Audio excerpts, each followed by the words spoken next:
In this video, I'm going to show you two options for tying a full body Hasty harness using a rescue webbing loop. Now there's two applications for the full body harness. One is in a training setting when you want to use a harness in conjunction with a belay line to establish fall arrest protection. The second application is for victim rescue. Now the main advantage of using a full body harness is that if the individual wearing it were to become inverted, there is no threat of the harness being pulled or stripped off their body. The main advantage of using webbing is that it provides low profile, it's lightweight, and it's very cost efficient when compared to a commercially made full body harness. And taking into account the applications that we're using it for, it's just as effective. In the demonstrations today, I'm going to be using a 9-foot loop, which is made from a 20-foot length of 1-inch tubular webbing. The first harness I'm going to show you allows for attachment in the front at waist level.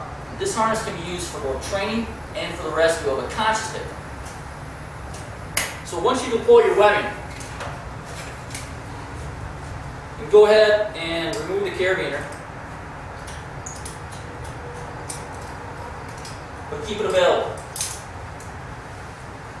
Take the webbing and bring it behind you, like so. You place the water knot in the middle of your back or offset it a little bit right or left. It's your choice, but just keep it out of the way. You're going to collect up the ends and balance them out. Now bring them together so one hand's holding them. Reach between your legs and grab the lower loop. You're going to pull that lower loop up and take the ends in one hand and bring them through. Bring that lower loop over the top. So bring the ends through, lower loop over the top, and let go of that lower loop so you can secure both sides. Bring the webbing up to your waist and hips. Now you're going to take each side and put your right arm through one and your left arm through the other. Resecure that carabiner,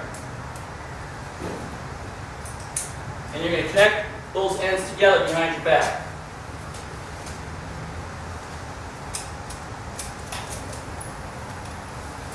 Lock off the gate.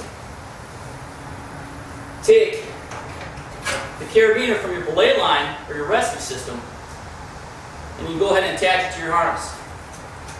At this point, you're going to want to customize the fit. It's a little big on me, so take that belay carabiner or rescue carabiner and hook it to that middle web. Simply rotate the webbing, cinch it up as you do this to take up any slack and help customize the fit. Once it's nice and tight, you're going to clip back into that center web.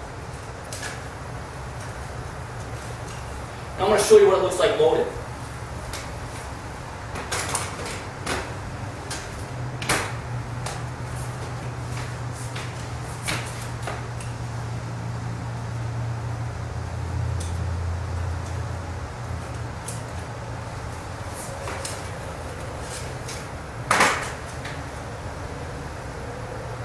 The main advantage in training for this type of harness is that it's easy for the student to connect and disconnect themselves from the belay line.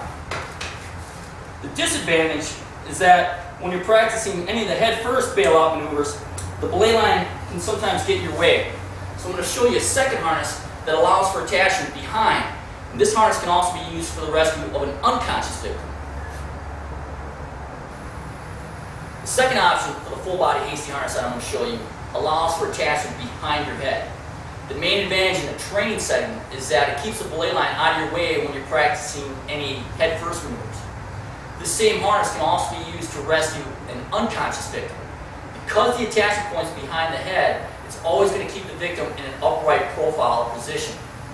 When you attach to the waist, as we do in the first harness, if the victim's unconscious, they're going to fall back into a horizontal profile, and that's the position that we don't want them in. So, just like in the first harness, remove the carabiner but keep it available.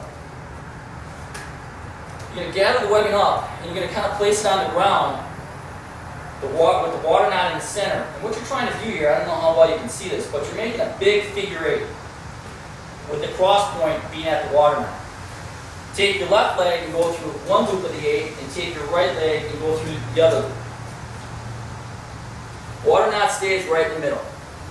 Make a twist on one side with the webbing and bring one arm through. Same thing on the other side. Another twist and bring that arm through. Bring the webbing up to your waist. Now this is best done, performed with 2 people. I'm going to show you that it can be done with just one. So balance out the ends.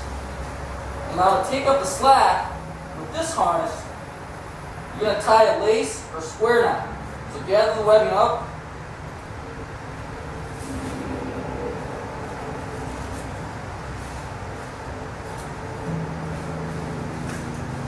Cinch up as tight as you can. If you still have excess, you're going to tie another lace knot. Now for safety, take your carabiner, clip the ends together.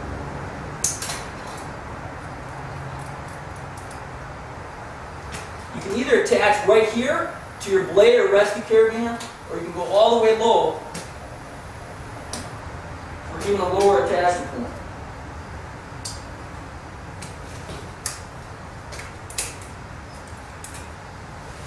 So that's what this harness looks like loaded.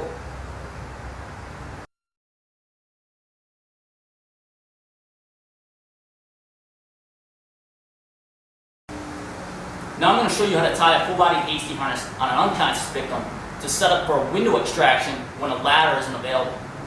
Now this tactic is best performed with 2 to 3 firefighters. If you had 2, one rescuer would position on each side. If you had a third, that rescuer would set up behind the head. Now I'm going to show you how you can tie it with one. It's not nearly as efficient, but I'm going to go slow and methodical so you can see all the steps.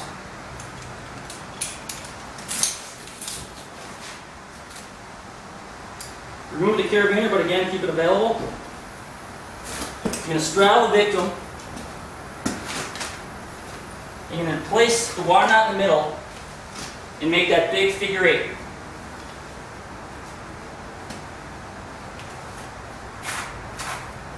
Set it up about mid-thigh. Take the lower loop and bring one leg through. Same with the other. Pull the webbing up to the waist. As tight as you can get it. Grab both ends, balance them out. Make that twist on one side and insert an arm through. Bring it up over the shoulder. Make the twist on the other side and bring in that arm through. Bring this webbing loop up to the shoulder. You can start to see why multiple rescuers makes this operation a lot more efficient. Balance out the webbing loops near the head. Go ahead and sit the victim up.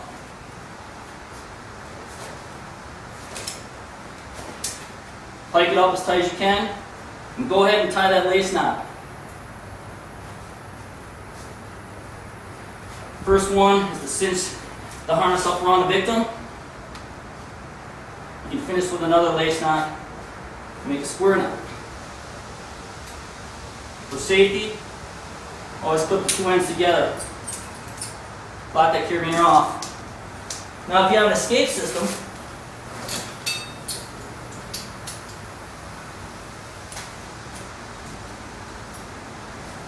you can attach in here, or if you want to get close to the body like I showed you earlier, clip right next to the victim. Lock it off. I use the Crosby as a follow-up.